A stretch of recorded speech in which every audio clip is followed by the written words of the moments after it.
অবিশ্বাস্য, বিস্ময়কর, নজিরবিহীন, দুঃখজনক কোনো শব্দ দিয়ে আসলে এই ঘটনাকে পুরোপুরি বর্ণনা করা সম্ভব নয়। আপনারা জানেন গতকাল রাতে বাংলাদেশ সচিবালয়ে যেই অগ্নিকাণ্ডের ঘটনা ঘটেছে, ভয়াবহ অগ্নিকাণ্ডের ঘটনা, এবং একটি রাষ্ট্রীয় এত গুরুত্বপূর্ণ স্থাপনা এই ধরনের অগ্নিকাণ্ড এবং যে অগ্নিকাণ্ডের যে ধরন, তাতে নানান ধরনের প্রশ্ন সামনে চলে এসছে।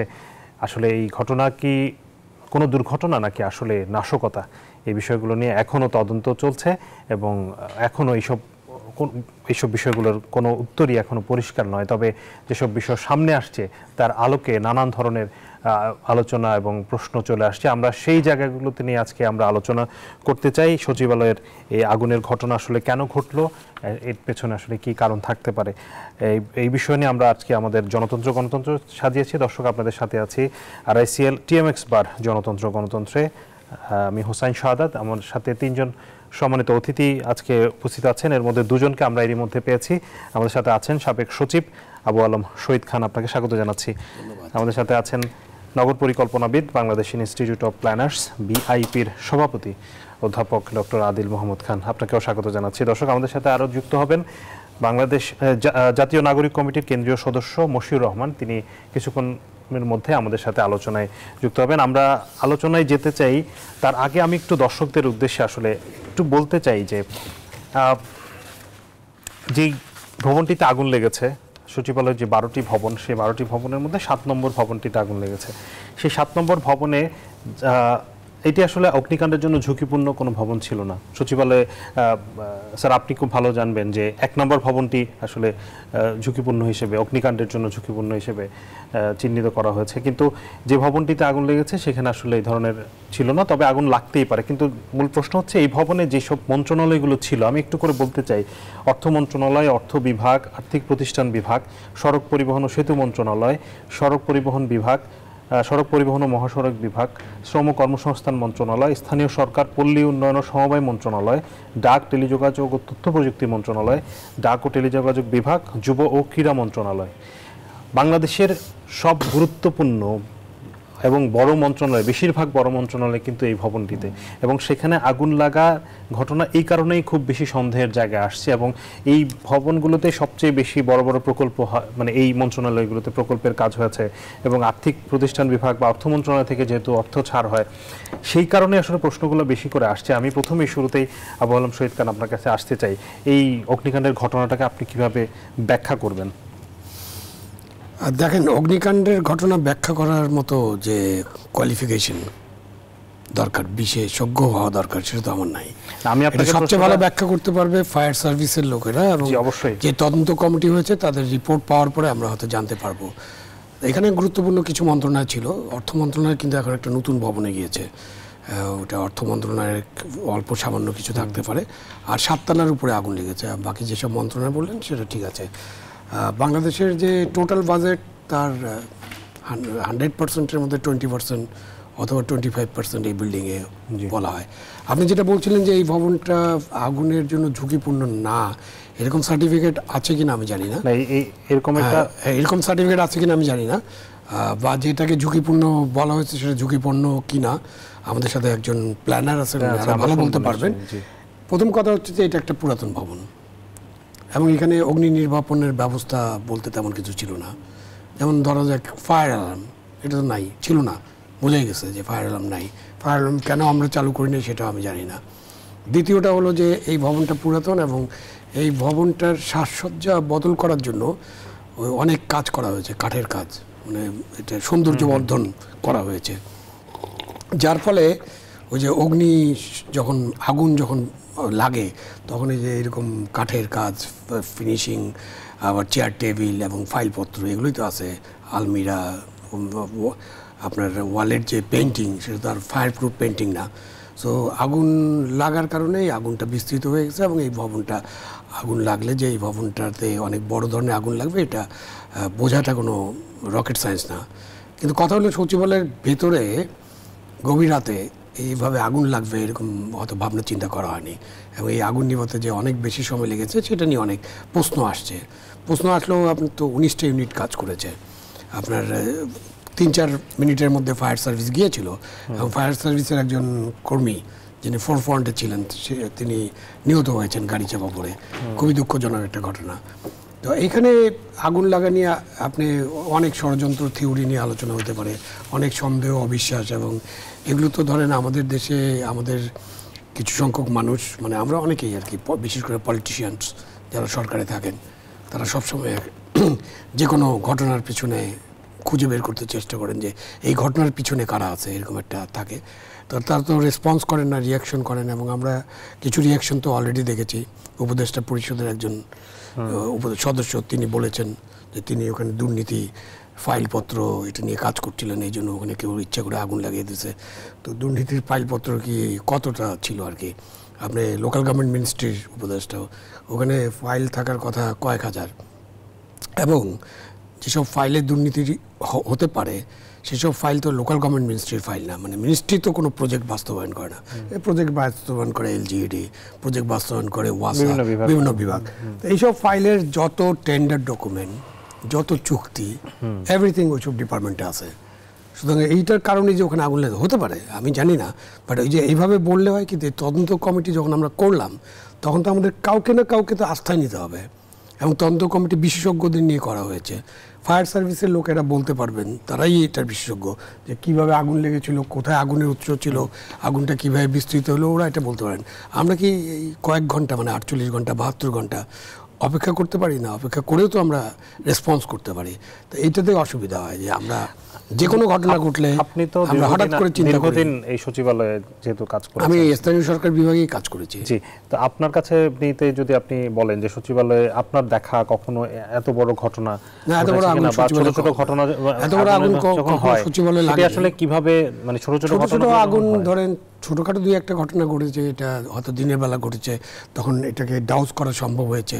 আমাদের সচিবালয়ে তো আগুনে কাগজপত্র পুরানোর 3-4টা চল্লিও আছে, সেখানেও কখনো এরকম দুর্ঘটনা ঘটেনি। এটা একটা বড় ধরনের দুর্ঘটনা কিংবা নাশকতা যেটাই হয় আমাদেরকে অপেক্ষা করতে হবে। এমনি এই ধরনের দুর্ঘটনা ঘটার জন্য ওই জায়গাটা কতটা মানে মানে ইয়ের জায়গাটা কি দেখে? পুরো সচিবালয়ে যে কোনো সময় এরকম ঘটতে পারে। যেমন ধরেন একটা বিল্ডিং আছে সচিবালয়ে, মানে নতুন বিল্ডিং, অর্থ বিল্ডিংটা ছাড়া একটা 20তলা বিল্ডিং আছে। তো ওই বিল্ডিংয়ে নিশ্চয়ই আপনি গিয়েছেন। ওই বিল্ডিংয়ের যে সিঁড়ি, সেই সব সিঁড়িতে চেয়ার টেবিল ভাঙাচুরা জিনিসপত্র রেখে বন্ধ, চায়ের দোকান আছে। আরও যেটা আছে, যেটার কথা বলতে মানুষ ভয় পাবে, কিন্তু যেটা বাস্তবতা বলতে হবে, আপনি ওই বিল্ডিংয়ের যে সমস্ত জায়গা ছিল যেখানে আপনি বড় একটা জায়গা, যে কোনো ধরনের দুর্ঘটনা ঘটলে ওখানে আপনি জড়ো হতে পারবেন, সেখানে আপনি নামাজ পড়ার জায়গা বানিয়ে সব বন্ধ করে দিয়েছেন। তো ওই বিল্ডিংয়ে আগুন লাগলে তো এর চেয়ে ভয়াবহ অবস্থা হবে। ওটা নতুন বিল্ডিং, এবং আগুন লাগার পরে একটা তো হলো অ্যালার্ম সিস্টেম, আরেকটা হলো যে আপনার স্প্রিংকলার তো থাকতে পারে, আপনি স্প্রিংকলারও লাগান। আমি আসবো আপনার কাছে আবার। আমরা একটু ডক্টর আদিলের কাছে শুনতে চাই। আপনি যেহেতু একজন প্রকৌশলী, এবং আপনার কাছ থেকে একটু জানতে চাই যে একই সাথে আসলে 3টে স্পটে আগুন লাগা, মানে ধরেন শর্ট সার্কিটের কারণে বেশিরভাগ বাংলাদেশের আগুনের পেছনে এটি একটি বড় কারণ থাকে, মানে এইটি ছাড়া আর কি কারণ থাকতে পারে যে একই স্পটে একই সময়ে 3টে স্পটে একই সময়ে আগুন লাগার, মানে এটা কি কতটা সম্ভব আসলে?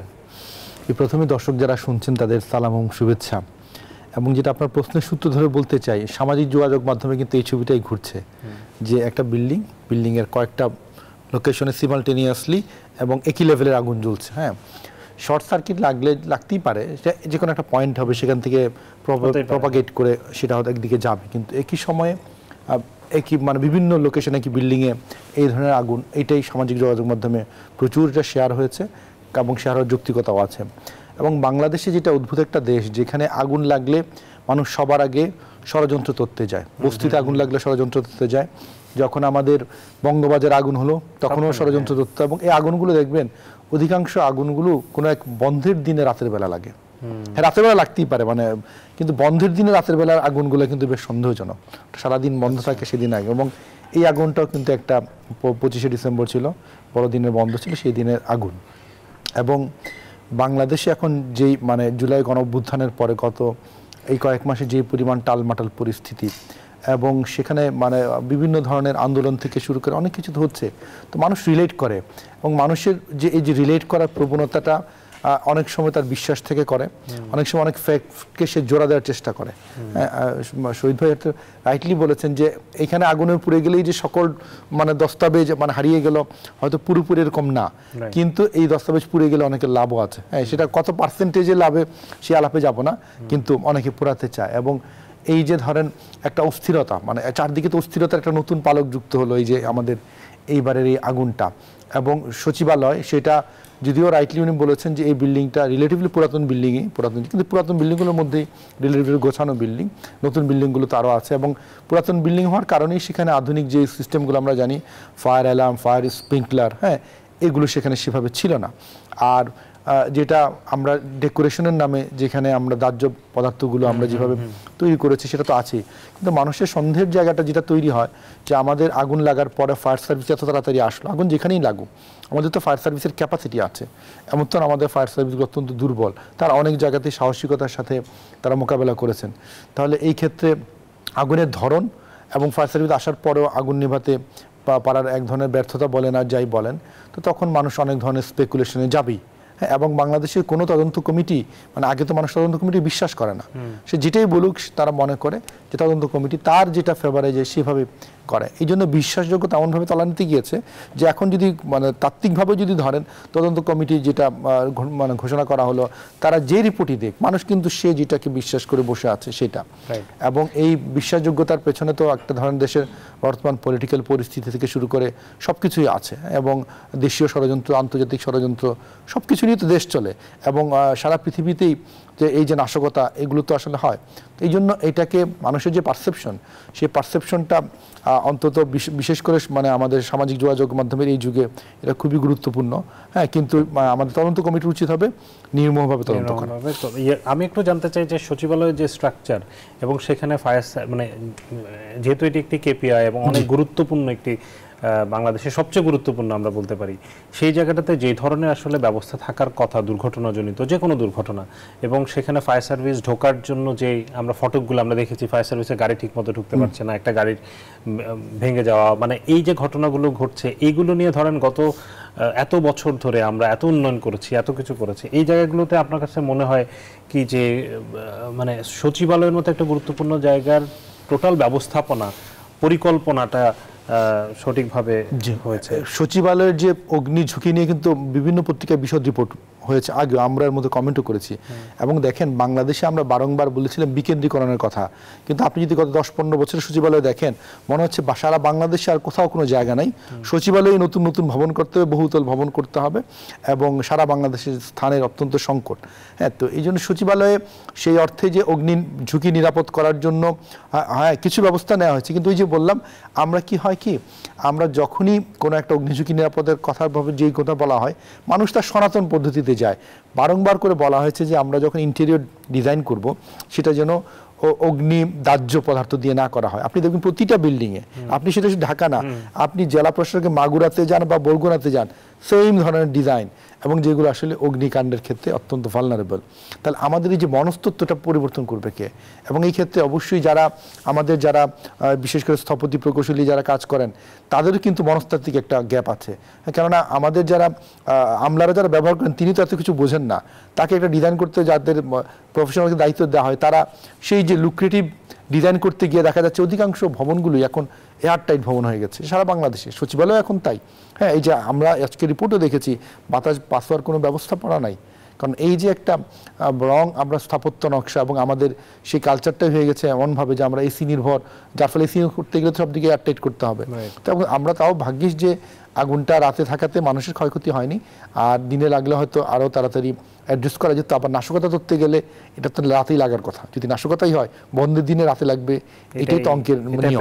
জি জি, আমি আবারও আসছি আহ্বান শহীদ খান স্যার, সচিবালয়ে মানে এত বছর ধরে আসলে এই যে বিষয়গুলো নিয়ে যেটি অধ্যাপক আদিল বলছিলেন যে মানে এগুলো নিয়ে অনেক রিপোর্ট হয়েছে, অনেক ধরনের কথাবার্তা হয়েছে অনেকবার, কিন্তু সেই জায়গাটাতে আসলে সরকারের যে নজরটা কেন পড়েনি এত বছর ধরে, এটা নিয়ে কেন চিন্তা ভাবনা করা হয়নি, বা এটাকে আসলে সম্ভব ছিল না এটাকে নিরাপত্তার জায়গাটাতে নিশ্চিত করা? না, অবশ্যই সম্ভব ছিল না, এটা তো বলার কোনো প্রশ্নই আসে না। কেন করা হয়তো আমরা গুরুত্ব দেইনি, যারা দায়িত্বে ছিলেন তারা হয়তো গুরুত্ব দিয়ে এটা ভাবেন নাই, তো এটার সাথে তো শুধু সচিবালয়ের কর্মীরা যুক্ত না, আর সচিবালয়ের কর্মীরা আসলে সচিবালয় মেনটেন করেন না, এটা করে পিডব্লিউডি। তাদের অধীনে একটা পাবলিক ওয়ার্কস ডিপার্টমেন্ট আছে, সেখানে ইঞ্জিনিয়ার সাহেবরা আছেন, তারা তাদের আর্কিটেক্ট আছেন, অন্যান্য আছেন। ইভেন ফায়ার সার্ভিস তো সচিবালয়ের একটা মন্ত্রণালয়ের অধীনস্থ একটা প্রতিষ্ঠান, সুতরাং ফায়ার সার্ভিসও সচিবালয়তে পুরোপুরি ঘুরে দেখে পর্যবেক্ষণ করে তাদের রিপোর্ট দিতে পারতেন। রিপোর্ট মাঝে মধ্যে দেন নেই এরকম না, দিয়েছেন হয়তো, সেই রিপোর্টও কেউ কানে তুলে নেই।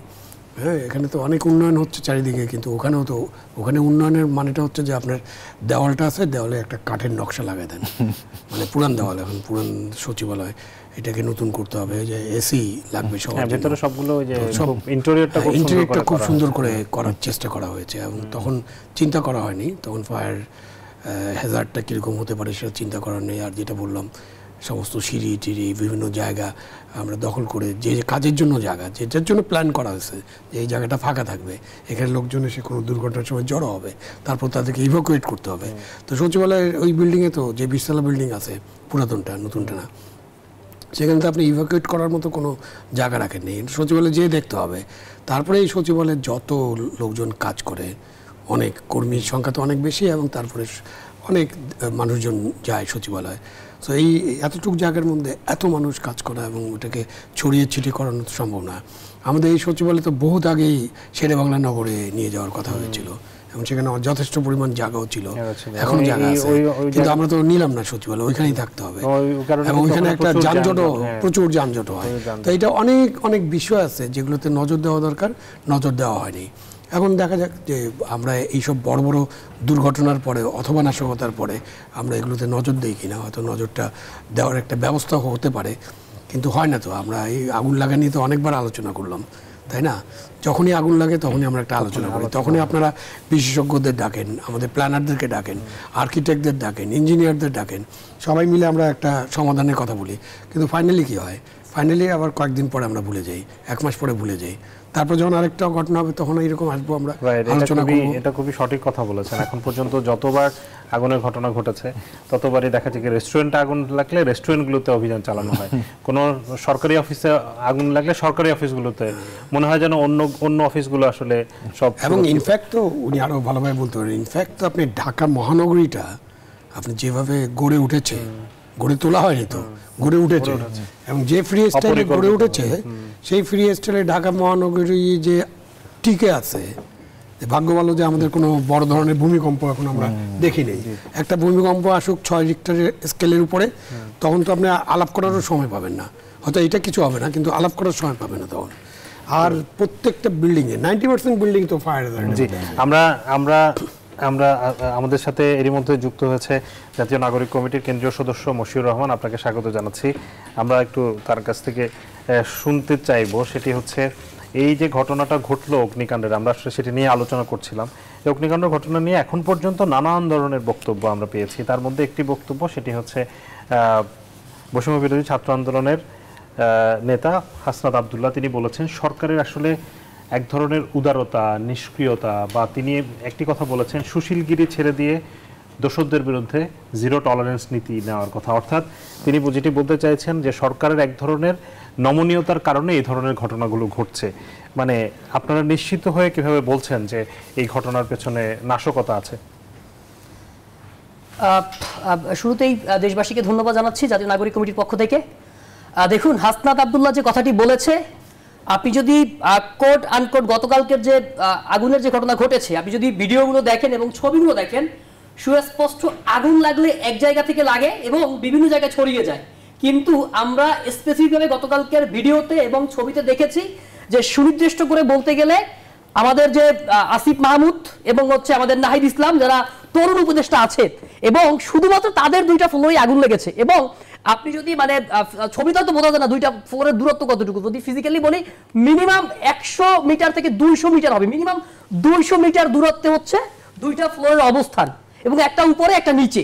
সেইখানে হঠাৎ করে তাদের উদ্দেশ্যকৃতভাবেই যদি না হয়, তাহলে অলৌকিকভাবে তো আসলে 2টা ফ্লোরে একই সময় আসলে আগুন লাগার কথা না, এবং এত দূরত্ব লাগার কথা না। এবং যেই এগুলো পুড়েছে, যেই আপনার মন্ত্রণালয়গুলো পুড়েছে, এবং এই মন্ত্রণালয়গুলো আসিফ এবং নাহিদের, আমার মনে হয়েছে যে উদ্দেশ্যকৃতভাবেই যারা হচ্ছে তরুণ বিপ্লবী উপদেষ্টা যারা আছেন, তরুণদেরকে মানে আসলে বিতর্কিত করার জন্যই, উদ্দেশ্যপ্রণোদিতভাবে এই বিপ্লবকে ব্যাহত করার জন্যই উদ্দেশ্যপ্রণোদিতভাবে এটা করা কিন্তু হয়েছে। তাদের মন্ত্রণালয়ে আগুন লাগলে তারা কেন বিতর্কিত হবে এখানে? মানে এখানে জায়গাটা হচ্ছে, আমি আসলে মূলত যেটা বোঝাতে চেয়েছি সেটা হচ্ছে, যেহেতু এই অন্তর্বর্তীকালীন যে সরকারটা আছে, এই সরকারের সবচেয়ে গুরুত্বপূর্ণ আমাদের কাছে, তরুণদের কাছে বা সারা জাতির কাছে গুরুত্বপূর্ণ উপদেষ্টা হচ্ছে আসিফ এবং নাহিদ।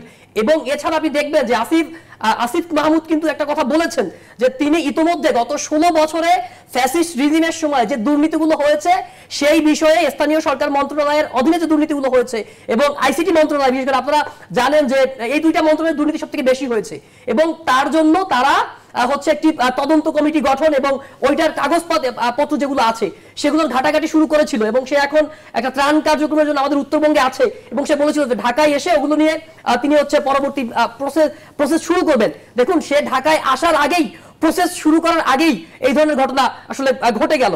তো আমাদের কাছে এটা মনে হয়েছে এবং সুস্পষ্ট, মানে ছবির মধ্য দিয়ে এবং সার্বিক ভাবে একদম সুস্পষ্ট এটা যে এই আগুন এটা নাশকতার আলামত। এবং সরকার, আমি আসিফ এবং নাহিদ সহ, যেহেতু আসিফ আমার ছোট ভাই এবং নাহিদ আমার বন্ধু, আমার ডিপার্টমেন্টের বন্ধু, তো সেক্ষেত্রে বলবো যে আসিফ নাহিদদের সহ পুরো সরকারেরও আসলে কিছু ব্যর্থতা আছে।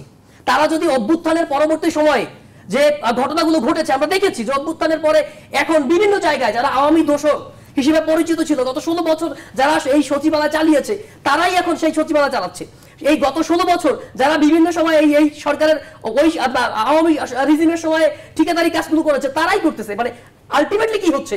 আলটিমেটলি এই সরকারের হয়তো মাথায় হয়তো কিছু উপদেষ্টা বিপ্লবের চেতনা ধারণ করে, এই ধরনের উপদেষ্টা কিছু বসে আছে, এবং সেখানেও কোশ্চেন আছে যে সেখানেও বলা হচ্ছে যে এই উপদেষ্টাদের মধ্যেও কেউ কেউ হচ্ছে আওয়ামী দোসর হিসেবে সারা জাতির কাছে পরিচিত, বা জাতি হচ্ছে তাদেরকে সেভাবে ট্যাগিং করছে। তো সবকিছু মিলিয়ে আসলে এই সরকারকে ব্যর্থ করে দেওয়ার যে একটা প্রচেষ্টা, তারই একটা পূর্ব লক্ষণ হিসেবে, এবং স্বাধীনতার পরে গত 53 বছরেও there is no single record যে সচিবালয়ের ভেতরে এইভাবে ভয়ঙ্কর ভাবে আগুন লেগেছে। তার মানে সামথিং রং হিয়ার। উপদেষ্টা আসিফ মাহমুদ বলেছেন যে আমাদের সবকিছু শেষ হয়ে গেছে, মানে তিনি আসলে কিসের ইঙ্গিত করেছেন, মানে কি শেষ হয়ে গেছে? দেখুন, আসিফ মাহমুদের যে কথাটা বলেছেন সবকিছু শেষ হয়ে গিয়েছে বলতে তিনি আসলে যেটা মিন করেছেন সরাসরি যদি বলি, সেটা হচ্ছে আসলে তার যে মন্ত্রণালয়টা আছে, বিশেষ করে আসিফের তো দুইটা মন্ত্রণালয়, একটা হচ্ছে আপনার এলজিইডি এবং একটা হচ্ছে আপনার যুব ক্রীড়া, এবং তার দুইটা মন্ত্রণালয় পুরো একদম ছাই হয়ে গিয়েছে। তো সে হয়তো তার জায়গা থেকে আসলে একজন তরুণ উপদেষ্টা হিসেবে তার এখানে দায়িত্ব গ্রহণ করার পরে আসলে যেটা দেখেছে আসলে সেখান থেকে একদম মানে ছাই দেখতে পাচ্ছে। তো সেইখানে আসলে এখন সেখান থেকে তিনি বলছেন।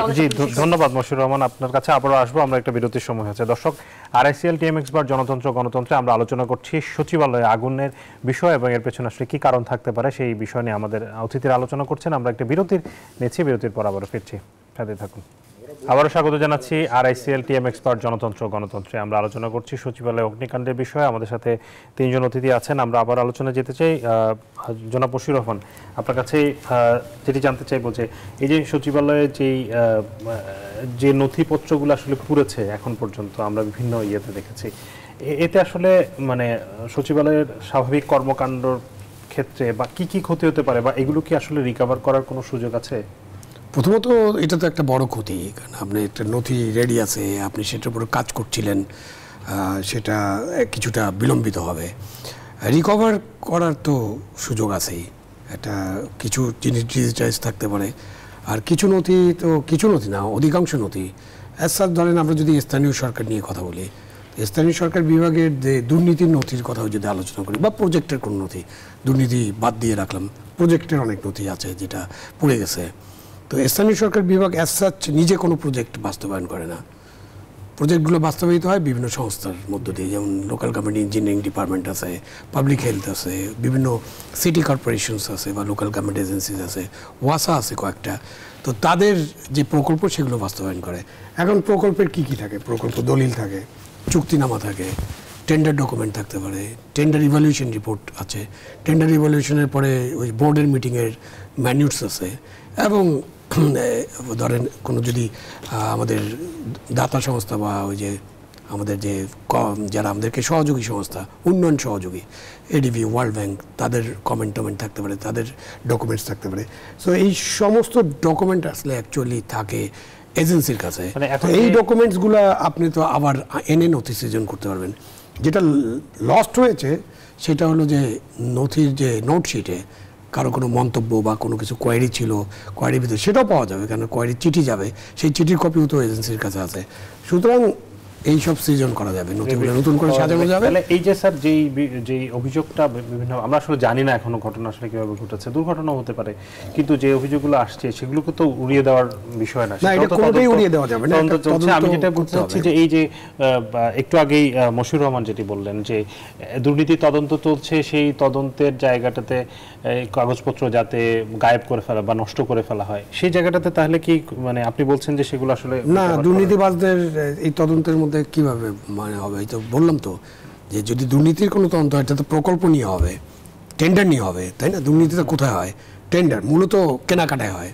সোজা একদম সাদামাটা যদি বলি, কেনাকাটায় হবে। তো কেনাকাটার সমস্ত ডকুমেন্ট তো এজেন্সিগুলোর কাছে আছে, মানে যারা অধীনস্থ সংস্থা তাদের কাছে আছে, সেখান থেকে আপনি আবারও তার মানে বলতে চাচ্ছেন যদি সেই উদ্দেশ্য করা হয় সেক্ষেত্রে, যদি কেউ সেই উদ্দেশ্যে করে থাকে সেটাও সফল হবে, সফল হওয়ার কোনো চান্স নেই। অনেক ধন্যবাদ। জি, আমি ডক্টর আদিল, প্রথম কথা হচ্ছে যে একটা ঘটনা ঘটে যাওয়ার পরে এটার ব্যবস্থা নেওয়া বা তদন্ত করা, কিন্তু আমরা দেখি যে তদন্ত যে এখন পর্যন্ত যতগুলো তদন্ত কমিটি বিভিন্ন সময় আমরা অগ্নিকাণ্ডের ঘটনা দেখেছি, সেগুলোর আসলে খুব বেশি আলোর মুখ দেখে না, মানে সঠিক কোনো তাদের যে রিপোর্ট সেটাও আসলে প্রকাশিত হয় না, এবং তাদের যে রিকমেন্ডেশনগুলো থাকে সেগুলো বাস্তবায়ন হতে দেখি না। এবার যেহেতু নতুন প্রেক্ষাপট, নতুন সরকার, সেক্ষেত্রে আপনি কতটা আশা দেখেন? আমরা আশা করতে চাই, হ্যাঁ। এবং আপনি অতীতে তো আসলে আমরা খুব বেশি মানে বড় বড় অগ্নিকাণ্ডই বলেন বা অন্য দেশের ন্যাশনাল বড় ইস্যুর যে তদন্তগুলো সেগুলো নির্মূহ হয়েছে বলা যায় না, কিন্তু এখন নতুন বাস্তবতায় অন্তর্বর্তী সরকার এসেছে। তো আমরা আশা করতে চাই যে অন্তত এই ক্ষেত্রে তদন্তটা সঠিকভাবে হোক, এবং সেই সঠিকভাবে হলে যেন জাতি জানতে পারে অগ্নিকাণ্ডটা কীভাবে হয়েছে, কখন হয়েছে। কিন্তু হতাশার জায়গা যেটা, মানে এই যে সচিবালয়ের মতো এত গুরুত্বপূর্ণ জায়গা, সেখানে আগুনটা কিন্তু এত ছড়ানোর কথা না, এইটাই হতাশ। সেখানে ভেতরেই একটা যদি ফায়ার সার্ভিসের গাড়ি থাকে আর ফায়ার সার্ভিসের মেইন হেডকোয়ার্টার কাছে আগুন লাগতেই পারে, তাহলে কেন সে আগুনটা এত দ্রুত ছড়িয়ে গেল এবং 3টা ফ্লোর ইতিমধ্যে বিনষ্ট হয়ে গেল, এবং এত সময় কেন লাগলো? 19টা ইউনিট, আমরা তো দেখেছি 19টা ইউনিট এসেছে, কিন্তু তার আলটিমেটলি ইউনিট এসেছে কিন্তু কিছু তো রক্ষা করতে পারেনি ওই অর্থে বড় আকারে। এই জায়গাতেই হতাশার জায়গা। এবং এই যে বর্তমানে যে কথাটা রাজনৈতিক মহলে দেখেন, কত কিছুদিন ধরে কিন্তু মানে সচিবালয় পাড়াতে অস্থিরতাও ছিল। এই যে হ্যাঁ, জনপ্রশাসনে বিভিন্ন ধরনের সংস্কার নিয়ে আপনার হচ্ছে যে পাল্টাপাল্টি, আমলাদের মধ্যেই পাল্টাপাল্টি, ক্যাডারদের মধ্যে আন্তঃবৈষম্য, সব মিলিয়ে যে অস্থিরতা, সেই অস্থিরতার মধ্যেই এই অগ্নিকাণ্ড। আর আমরা যেটা আগেও বলছিলাম যে দেশ তো অস্থির অবস্থা 5ই আগস্টের পর থেকে ক্রমাগত চলছে, বিভিন্ন ধরনের আন্দোলন, বিভিন্ন কিছু, এবং অনেক জায়গাতে সারা বাংলাদেশে অনেক জায়গাতেই অনেক ধরনের ঘটনা ঘটছে। এর মাঝখানে এটা একটা নতুন পালক, হ্যাঁ। তো এই জন্য এই পুরো বিষয়টা সারা বাংলাদেশের সার্বিক অস্থিরতা, যেটা হয়তো আপনি কোনো একটা পার্টিকুলার দলিল দস্তাবেজ সেটা হয়তো রিপ্রডিউস করতে পারবেন, কিন্তু একটা মন্ত্রণালয়ের পুরো অফিস যখন নষ্ট হয়ে যায়, তখন আবার নতুন করে সেই অফিসটাকে আবার রিজেনারেট করা এবং আমাদের সবার যে মানে একটা এনভায়রনমেন্ট, ওয়ার্ক এনভায়রনমেন্ট তৈরি করা এত সহজ না। এই জন্য যারা যে উদ্দেশ্য করে থাকুক, তারা হয়তো দুর্নীতির সকল নথি সরাতে পারবে না, কিন্তু সরকারকে সেই নথিগুলো রিক্রিয়েট করতে গেলে সময় লাগবে, সেই সময় ক্ষেপণটাও কারো উদ্দেশ্য থাকতে পারে। আর সচিবালয়ের মতো জায়গায় আমরা বারবার বলেছি যে এত ঘনবসতি পূর্ণভাবে যেভাবে কমপ্লিটলি এই পুরো সচিবালয়টা তৈরি করা হয়েছে, এই আগুনটা যদি ন্যাচারালিও লেগে থাকে, তাহলে তো এটা আমাদের আদৌ কি রাইট প্ল্যানিং কিনা, সবগুলো মন্ত্রণালয় সরকার এত গুরুত্বপূর্ণ বিষয়, কয়েকটা বিল্ডিং এই সরকারের কয়েক একর জায়গার মধ্যে গাদাগাদি করতে হবে, যেটা রাইটলি বলা হচ্ছে যে আমাদের শেরবাংলা নগরে ডিসেন্ট্রালাইজ করার কথা ছিল, পূর্বাঞ্চলে ডিসেন্ট্রালাইজ করার কথা ছিল। আমরা অনেক সময় বলেছি যে দেশের বিভিন্ন এলাকা ভিত্তিক, রিজিয়ন ভিত্তিক আমাদের মিনিস্ট্রিগুলো ডিসেন্ট্রালাইজ করা। কৃষি মন্ত্রণালয় তো ঢাকায় নাও থাকলেও চলে, বিশেষ করে আইসিটি এবং ডিজিটাল বাংলাদেশের যে কথা আমরা বারবার বলেছি, তাহলে তো সেই ডিজিটালাইজেশন হতো সব এই সচিবালয়ের কয়েক একরের মধ্যে, তো এখানে থাকার কথা না। তাহলে আমরা যে একটা ভুল প্ল্যানিংয়ে এই ঘুরপাক খাচ্ছি। আজকে কিন্তু উপদেষ্টা রিজওয়ান হাসান বলেছেন যে যে ডিজিটাল বাংলাদেশের কথা বলা হচ্ছিল, আমরা কিন্তু মন্ত্রণালয়গুলোতে কাজ করতে গিয়ে দেখছি আমাদের যদি ডিজিটাল হতো তাহলে অন্তত আমাদের এই কথাটা একবার আলাপ করতে হতো না যে দলিল পুড়েছে, তো আমাদের মানে আমাদের কোনো বড় অন্তত লস হয়েছে কিনা, কিন্তু তার মানে হচ্ছে ডিজিটাল তো সেটা হয়নি। পরবর্তীতে আবারও ফিরবো। আমি মশিউর রহমান, এখন আসলে যে পরিস্থিতি দাঁড়িয়েছে আপনারা যে বারবার বলছেন যে নানান ধরনের যেই ষড়যন্ত্র কথা আপনারা যেটা বলছেন 5 আগস্টের পর থেকে ইসকনের ইস্যু থেকে শুরু করে এই যে সংখ্যালঘুদের ইস্যু, নানান ধরনের ইস্যু, তারই ধারাবাহিকতায় আপনারা বলতে চান যে এই ধরনের ঘটনাগুলো ঘটছে, সেই জায়গাতে সরকারকে শক্ত অবস্থানে যাওয়ার কথা বলছেন, কিন্তু সরকার আসলে শক্ত অবস্থানে যেতে পারছে না কেন? আচ্ছা, আপনার এই পয়েন্টে যাওয়ার আগে আমি আপনাকে একটু বলি, আপনারা বলছেন ডিজিটাল বাংলাদেশ। এই গত 16 বছরের ফ্যাসিস্ট আওয়ামী লীগ কিন্তু ডিজিটাল বাংলাদেশ ওভার করে তারা স্মার্ট বাংলাদেশ বলেছিল, অর্থাৎ ডিজিটাল বাংলাদেশ শেষ, এখন স্মার্ট বাংলাদেশ ছিল। এরপরে secretariat is the heart of Bangladesh, এই সেক্রেটারিয়েট দিয়ে সমস্ত বাংলাদেশ পরিচালিত হয়। সেই সেক্রেটারিয়েটে আগুন লাগলো, আর সেই আগুন নিয়ন্ত্রণ করতে আমাদের 7 ঘন্টা লাগলো। যেই সেক্রেটারিয়েটের ভেতরে একটা ফায়ার সার্ভিসের অফিসও আছে, স্টেশনও আছে, এবং তার পাশেই আমাদের ফায়ার সার্ভিসের হেডকোয়ার্টার আছে। তো সেই সেক্রেটারিয়েট, যেটা বাংলাদেশের হার্ট, সেখানে এত কিছু থাকার পরেও সেই আগুন নিভাতে আপনার 7 ঘন্টা লেগেছে। আপনার আমার বাড়ি ঘরে আগুন লাগলে আমরা তো কোন পরিস্থিতির মধ্যে পড়বো, বা অন্য কোনো জায়গায় হইলে এটা আসলে কোন পরিস্থিতির মধ্যে পড়বে, বাংলাদেশ স্মার্ট বাংলাদেশ কোন পরিস্থিতিতে আছে, এখন তো আপনি সেটা বুঝতেছেন। আর এখন দেখুন, বাংলাদেশে বিভিন্ন ইস্যু আসলে বিশেষ করে গত 15 দিন যাবত আপনারা দেখবেন যে প্রাইভেট বিশ্ববিদ্যালয়ের কয়েকজন সমন্বয়ককে গুম করা হয়েছে এবং হত্যা করা হয়েছে, এবং অনেক সমন্বয়কের বাড়ির সামনে গিয়ে সিল মারা হচ্ছে যে মৃত্যুর জন্য প্রস্তুতি নিন। এই যে একটা পরিস্থিতির মধ্যে আমরা আছি, তো সরকার আসলে কেন পারলো না? আমি আসলে বলবো এই সরকারের সবচেয়ে বড় ব্যর্থতা কি জানেন? 2000 মানুষের জীবনের বিনিময়ে এবং 30,000 মানুষ আহত হয়েছে।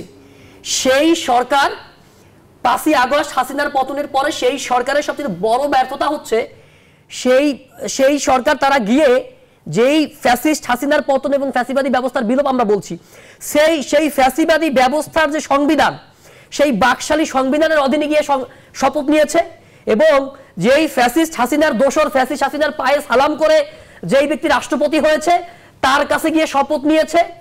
এবং আপনারা দেখবেন যে সর্বমহলে শুধুমাত্র এই 8-10 জন উপদেষ্টা ব্যতীত এবং সামান্য কিছু আসলে পরিবর্তন ছাড়া গত 16 বছরে যারা এই রাষ্ট্রটায় আওয়ামী লীগের দোসর ছিল, আপনি এই সচিবালয় আপনি যদি দেখবেন যে এই সচিবালয়ের যারা কর্মকর্তা, প্রশাসনে যারা আছে, অ্যাডমিনে, এই প্রশাসকরাই কিন্তু এই জুলাই অভ্যুত্থানের মধ্যে তাদের যে অ্যাডমিনিস্ট্রেটিভ, তারা একটা বিবৃতি দিয়ে বলেছে যে এই কোটা আন্দোলন এটা অযৌক্তিক, এটা অমূলক, এবং তারা হাসিনার জন্য, হাসিনার সাথে তারা আছে, শেখ হাসিনা খুনি হাসিনার সাথে তারা থাকবে। এবং তারাই কিন্তু আপনি যদি দেখবেন যে সচিবালয় যারা আছে অধিকাংশই এই বিবৃতি যারা দিয়েছিল তারাই এখন পর্যন্ত আছে।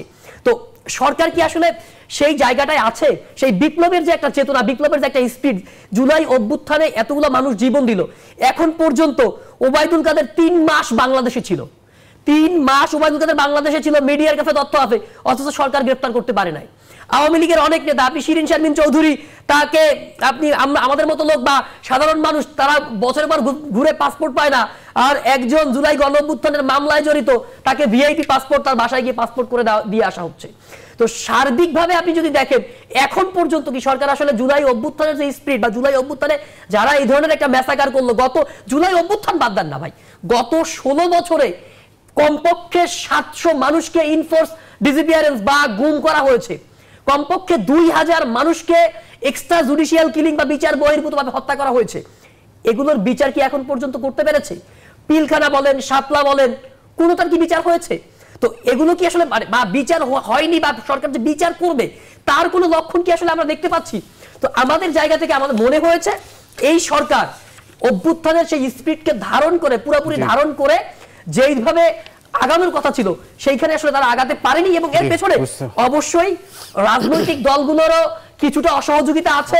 সার্বিকভাবে আসলে এই সরকার তুলনামূলকভাবে সফল হতে পারেনি। আমাদের অনুষ্ঠানের শেষ পর্যায়ে আমরা এই বিষয়গুলো নিয়ে আলোচনা করব। শেষ পর্বে আমরা এই মুহূর্তে আরেকটা বিরতি নিচ্ছি দর্শক।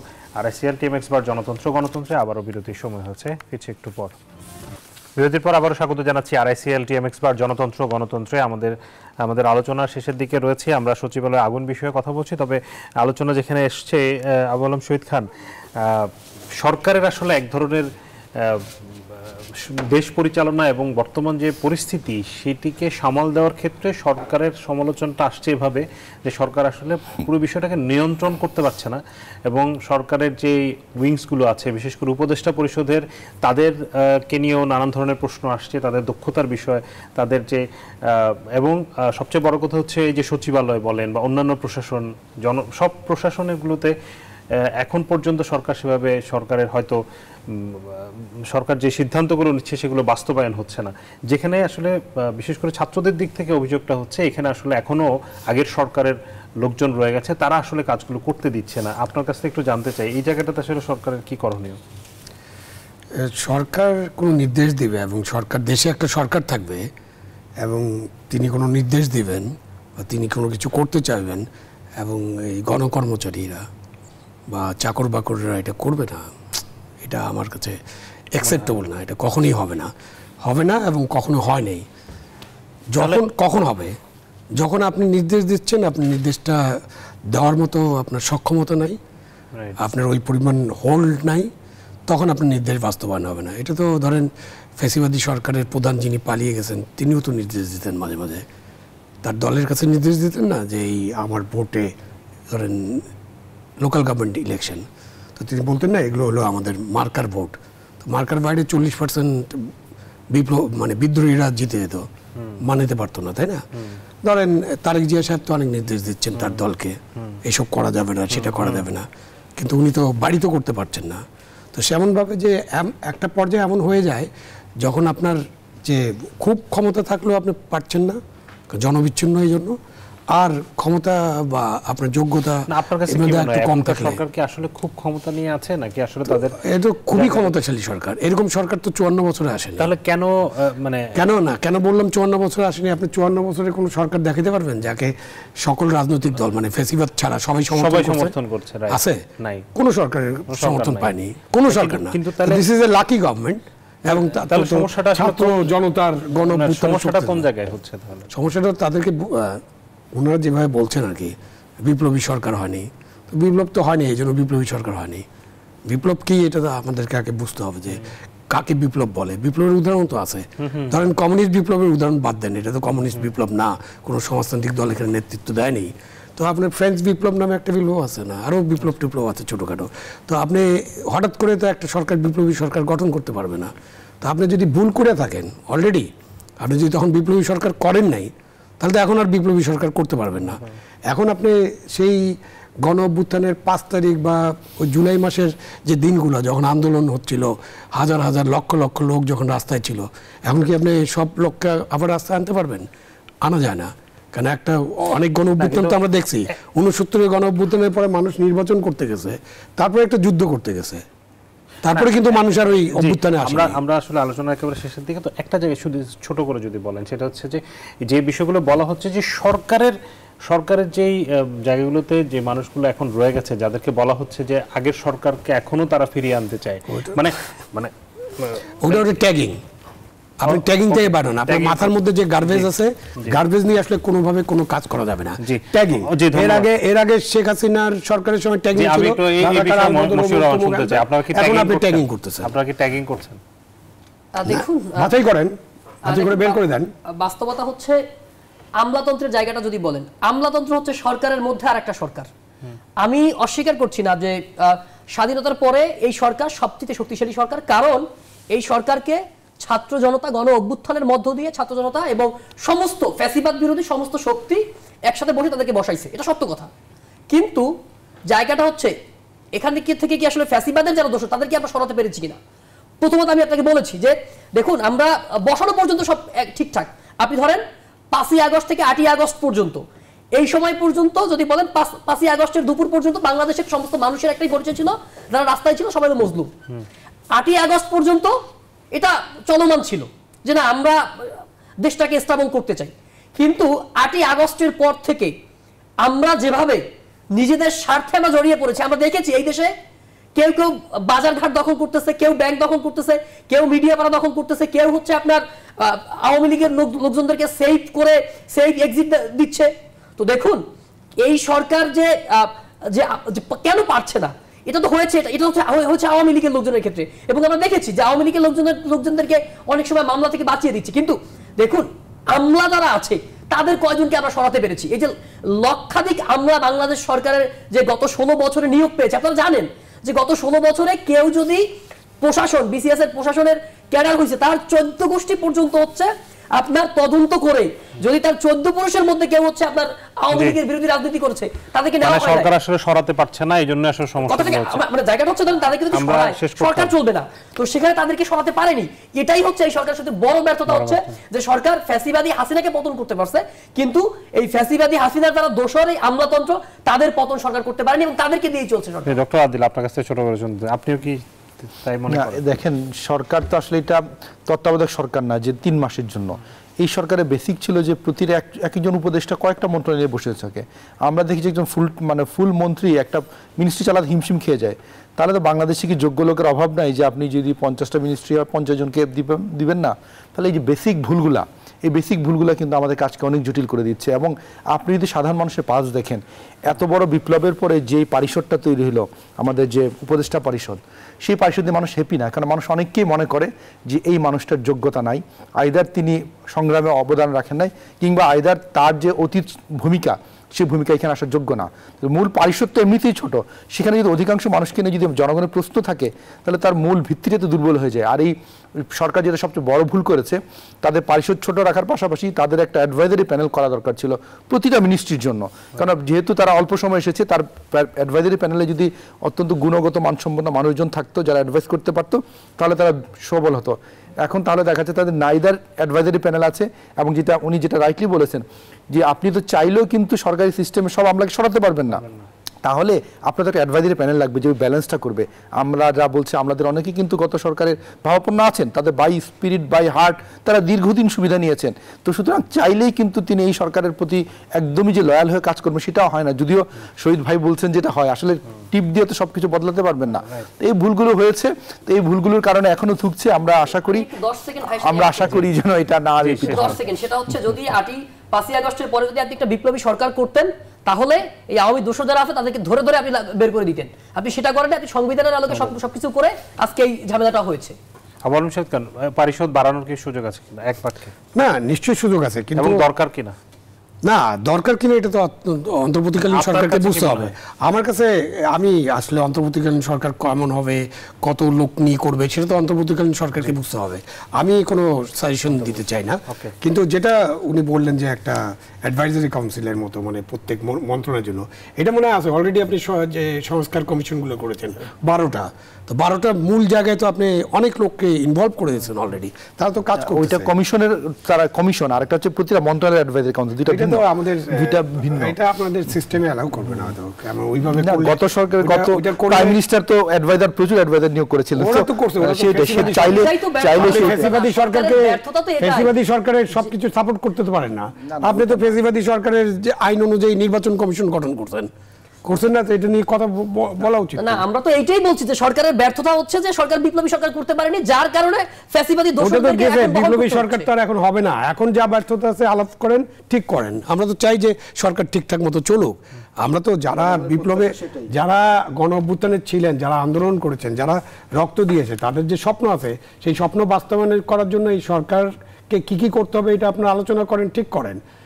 এখন তো হঠাৎ করে আবার বিপ্লবী সরকার গঠন করা যাবে না, এবং হঠাৎ করে সকলকে বের করে দেওয়া যাবে না। কিন্তু সরকারকে তো অ্যাক্টিভও করতে হবে, কারণ দ্রব্যমূল্য নিয়ন্ত্রণে আসছে না, ট্রাফিক ব্যবস্থা নিয়ন্ত্রণে আসছে না, সচিবালয় ঠিকমতো কাজ হচ্ছে না, দুদিন পর পর নানান ধরনের ঘটনা ঘটছে। এই জায়গাতে সাথে জনগণের একটা দূরত্ব তৈরি হচ্ছে, ব্যবসায়ীদেরকে আস্থায় এখনো আনতে পারছেন না। এই জায়গাগুলোতে নিশ্চয়ই কাজ করতে হবে। সেই জায়গাগুলোতে যেটি বলছেন সেটি আসলে কিভাবে করতে হয়, সেই সমাধানটা নিশ্চয়ই আমাদেরকে বের করতে হবে। অসংখ্য ধন্যবাদ জনাব আবু আলম শহীদ খান, জনাব অধ্যাপক ডক্টর আদিল মোহাম্মদ খান এবং মশিউর রহমান, আপনাদেরকে আমাদেরকে সময় দেওয়ার জন্য। দর্শক, আপনাদেরকেও ধন্যবাদ জানাচ্ছি। সচিবালয়ের যে অগ্নিকাণ্ড, সেই অগ্নিকাণ্ডের ঘটনায় আসলে আমরা সবাই মর্মাহত, এবং সামনের দিনে যাতে এই ধরনের ঘটনা না ঘটে সেই জায়গাটাতে সবাইকে সতর্ক থাকতে হবে, সেই পরামর্শই দিচ্ছেন আমাদের আলোচকরা। আপনাদেরকে ধন্যবাদ জানিয়ে শেষ করছি আজকের মতো। শুভরাত্রি।